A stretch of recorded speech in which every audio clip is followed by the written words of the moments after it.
Kalau satu ayat itu objek sasarannya sudah khusus, biasanya kita sebut ayat itu berlaku untuk objek itu. Ya.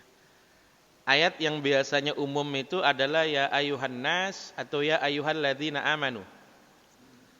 Tapi kalau ada ayat tentang nabi, ya ayuhan nabi, apakah berarti juga itu menyasar pada umat? Kebanyakan ulama bilang kalau ya ayuhan nabi, tidak ada tanda-tanda pengkhususan, itu juga masuk buat umat karena umat diperintahkan ikut nabi.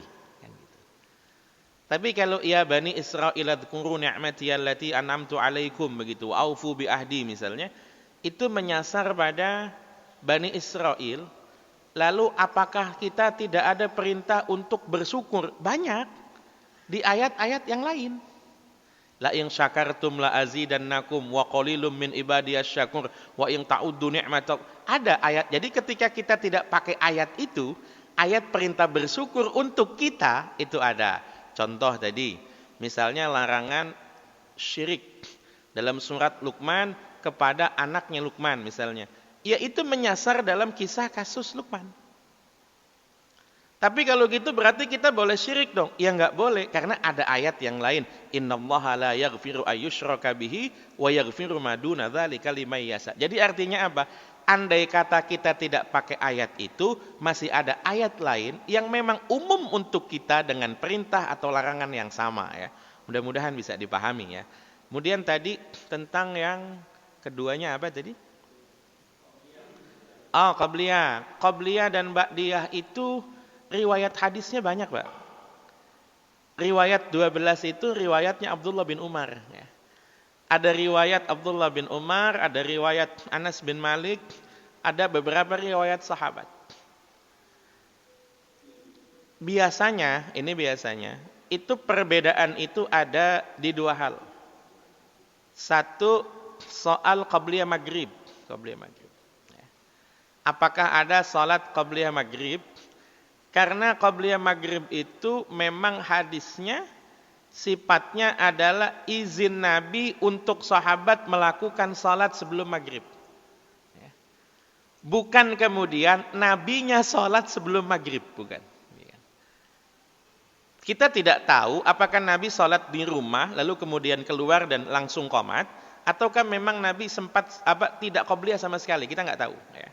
Tapi adalah Nabi mengizinkan sahabat-sahabat untuk sholat sebelum maghrib. Hadisnya semacam itu. Ini pokok perbedaan yang pertama. Makanya, kalau dalam madhab Syafi'i, qaul jadid, pendapat revisi Imam Syafi'i, itu qabliyah maghrib tidak ada.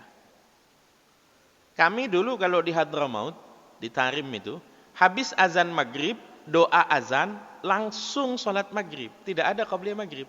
Yang ada ba'diyah maghrib. Tapi ini bukan pendapat satu-satunya.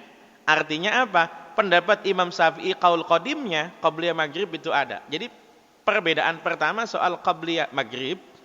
Lalu yang kedua jumlah rakaat. Apakah ba'diyah zuhur itu 4 atau 2? Apakah qabliyah asar kita hitung 4 atau 2? Apakah qabliyah zuhur kita hitung 4 atau 2? Apakah qabliyah subuh kita hitung 4 atau 2? Biasanya penyelesaiannya adalah ada 4 rakaat yang 4-4-nya muakkad, qabliyah asar. Lalu kemudian qabliyah ba'diyah zuhur dalam sebagian pendapat. Ada penyelesaian yang biasanya 4 rakaat itu kadang-kadang dilakukan Nabi 4, kadang-kadang dilakukan Nabi 2. Dalam kasus yang semacam ini akan dikatakan 2 rakaat muakkad, tidak pernah ditinggalkan oleh Nabi. 2 rakaat berikutnya kadang-kadang dikerjakan, kadang-kadang tidak.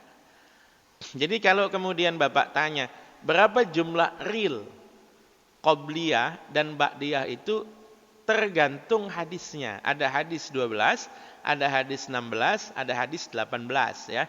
Jadi penyelesaiannya adalah semua salat ada qabliyah ba'diyahnya, kecuali asar dan subuh tidak ada ba'diyahnya. Ini kesepakatan bersama.